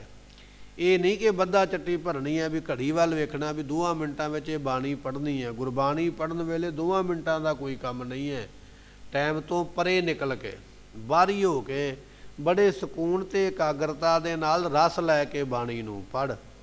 5 ਮਿੰਟਾਂ ਦੀ ਥਾਂ ਤੇ ਭਾਵੇਂ 15 ਕਿਉਂ ਨਾ ਲੱਗ ਜਾਣ, ਪਰ ਆਨੰਦ ਦੇ ਨਾਲ, ਰਸ ਦੇ ਨਾਲ, ਫਿਰ ਉਹ ਬਾਣੀ ਤੇਰੇ ਕਰਮਾਂ ਨੂੰ ਖਤਮ ਕਰ ਦੇਵੇਗੀ। ਸਤਿਗੁਰੂ ਪਾਤਸ਼ਾਹ ਕਹਿਣ ਲੱਗੇ ਨਾਮ ਜਪਣ ਵਾਲਿਆਂ ਦੇ ਇਸ ਤਰ੍ਹਾਂ ਦੇ ਅਨੇਕਾਂ ਹੀ ਪਾਪ। ਜੇਤਾ ਸਮੁੰਦ ਸਾਗਰ ਨੀਰ ਭਰਿਆ ਤੇਤੇ ਅਵਗੁਣ। ਇਹ ਜਿੰਨੇ ਸਾਡੇ ਅਵਗੁਣ ਪਾਪ ਨੇ ਸਤਿਗੁਰੂ ਸਾਰੇ ਨਾਸ ਕਰ ਦਿੰਦੇ ਜਿਹੜੇ ਗੁਰਬਾਣੀ ਦਾ ਆਸਰਾ ਲੈਂਦੇ ਹਨ। ਓ ਨਾਮ ਹਰ ਕਾ ਸਦਾ ਜਾਚੋ, ਦੇਹੋ ਪ੍ਰਭ ਧਰਨੀ ਤਰਾ। ਐ ਧਰਤੀ ਨੂੰ ਆਸਰਾ ਦੇਣ ਵਾਲੇ ਪ੍ਰਮਾਤਮਾ, ਮੈਂ ਤੇਰੇ ਨਾਮ ਦੀ ਖੈਰਾਤ ਮੰਗਦਾ, ਮੈਨੂੰ ਨਾਮ ਦਾ ਦਾਨ ਦੇਣਾ ਕਰ। ਸੰਸਾਰ ਰੋਗੀ ਨਾਮ ਦਾਰੂ, ਮੈਲ ਲਾਗੈ ਸੱਚ ਬਿਨਾ। ਇਹ ਸਾਰਾ ਸੰਸਾਰ ਰੋਗੀ ਹੈ। ਕਿਸੇ ਨੂੰ ਕੋਈ ਰੋਗ ਲੱਗਾ ਹੈ, ਤਨ ਦੇ ਵੀ ਰੋਗ ਲੱਗੇ ਹੋਏ ਨਾ, ਕਿਸੇ ਨੂੰ ਸਰੀਰ ਨੂੰ ਕੋਈ ਬਿਮਾਰੀ ਲੱਗੀ ਹੈ, ਕਿਸੇ ਨੂੰ ਕੋਈ ਲੱਗੀ ਹੈ। ਤਨ ਨੂੰ ਬਿਮਾਰੀਆਂ ਵੱਖਰੀਆਂ ਲੱਗੀਆਂ ਨੇ, ਮਨ ਨੂੰ ਵੱਖਰੀਆਂ ਲੱਗੀਆਂ ਹੋਈਆਂ। ਮਨ ਵੀ ਬਿਮਾਰ ਹੋਇਆ ਪਿਆ, ਵੇਖਣ ਨੂੰ ਸਰੀਰ ਤੇ ਨਰੋਇਆ, ਤੰਦਰੁਸਤ ਹੈ, ਦਵਾਈ ਬੂਟੀ ਤੇ ਕੋਈ ਨਹੀਂ ਖਾਂਦਾ, ਪਰ ਮਨ ਨੂੰ ਕੋਈ ਨਾ ਕੋਈ ਚਿੰਤਾ ਦਾ ਰੋਗ ਲੱਗਾ, ਕਿਸੇ ਨੂੰ ਕੋਈ ਰੋਗ ਲੱਗਾ ਹੈ। ਸੰਸਾਰ ਰੋਗੀ, ਸਾਰੇ ਹੀ ਸੰਸਾਰ ਦੇ ਲੋਕ ਰੋਗੀ ਨੇ। ਹੌਸਲਾ ਨਾ ਛੱਡਿਆ ਕਰ ਵੀ ਮੇਰੀ ਦਵਾਈ ਚੱਲਦੀ ਹੈ। ਹੁਣ ਮੌਸਮ ਬਦਲਦਾ ਪਿਆ ਨਾ, ਸਾਰੇ ਹੀ ਤਕਰੀਬਨ ਹੀ ਬਿਮਾਰ ਨੇ, ਪਰ ਕੁਝ ਲੋਕ ਇਹੋ ਜਿਹੇ ਨੇ, ਉਹਨਾਂ ਦੇ ਮਨ ਵਿੱਚ ਇਹ ਆ ਵੀ ਇਹ ਬਿਮਾਰੀ ਸਾਡੇ ਘਰੇ ਹੀ ਆਈ ਹੈ, ਅਸੀਂ ਸਾਰੇ ਜੀ ਬਿਮਾਰ ਹਾਂ। ਕਿਉਂ ਹੋ ਗਿਆ? ਸਾਡੇ ਘਰੇ ਤੇ ਕਿਸੇ ਨੇ ਟੂਣਾ ਕਰ ਦਿੱਤਾ, ਸਾਨੂੰ ਤੇ ਕਿਸੇ ਨੂੰ ਕੋਈ ਭੋਜਨ ਦੇ ਵਿੱਚ ਚੀਜ਼ ਪਾ ਕੇ ਖਵਾ ਦਿੱਤੀ ਹੈ, ਅਸੀਂ ਤੇ ਤਾਂ ਬਿਮਾਰ ਹੋ ਗਏ। ਉਹ ਭੱਜ ਪੈਂਦੇ ਫਿਰ ਸਾਧਾਂ ਵੱਲ, ਪਖੰਡੀਆਂ ਦੇ ਵੱਲ, ਵੀ ਉੱਥੇ ਜਾ ਕੇ ਬਚ ਕੇ ਆਈਏ। ਪਰ ਗੁਰਮੁਖਾ ਬਚਨ ਇਹ ਹੈ, ਇਹ ਕੋਈ ਕਿਸੇ ਦੇ ਕੀਤਿਆਂ ਬਿਮਾਰ ਨਹੀਂ ਹੈ, ਇਹ ਤੇ ਸਾਰੀ ਦੁਨੀਆ ਬਿਮਾਰ ਹੈ। ਕੋਈ ਉੱਚੀ ਬੋਲ ਕੇ ਦੱਸ ਦਿੰਦਾ, ਕੋਈ ਚੁੱਪ ਕਰਕੇ ਬੈਠਾ ਹੋਇਆ। ਗੁਰੂ ਨਾਨਕ ਸਾਹਿਬ ਦਾ ਬਚਨ ਹੈ, ਸੰਸਾਰ ਰੋਗੀ, ਸਾਰਾ ਸੰਸਾਰ ਹੀ ਰੋਗੀ ਹੈ। ਕੋਈ ਨਾ ਕੋਈ ਅਲਾਮਤ ਤੇ ਲੱਗੀ ਹੋਈ ਹੈ, ਕੋਈ ਸਰੀਰ ਕਰਕੇ, ਕੋਈ ਮਨ ਕਰਕੇ ਬਿਮਾਰ ਹੈ। ਪਰ ਇਹ ਸਾਰੇ ਸੰਸਾਰ ਨੂੰ ਰੋਗ ਤੋਂ ਰਹਿਤ ਕਰਨ ਵਾਸਤੇ ਨਾਮ ਦਾਰੂ, ਇੱਕ ਨਾਮ ਹੈ ਜਿਹੜਾ ਦਾਰੂ ਹੈ, ਜਿਹੜਾ ਦਵਾ ਦਾ ਕੰਮ ਕਰਦਾ ਹੈ। ਮੈਲ ਲੱਗੇ ਸੱਚ ਬਿਨਾ, ਜਿਨ੍ਹਾਂ ਨੇ ਸੱਚ ਨਾਮ ਨੂੰ ਨਹੀਂ ਜਪਿਆ ਉਹਨਾਂ ਨੂੰ ਮੈਲ ਲੱਗਣੀ ਹੀ ਲੱਗਣੀ ਹੈ, ਪਰ ਜਿਨ੍ਹਾਂ ਨੇ ਨਾਮ ਜਪਿਆ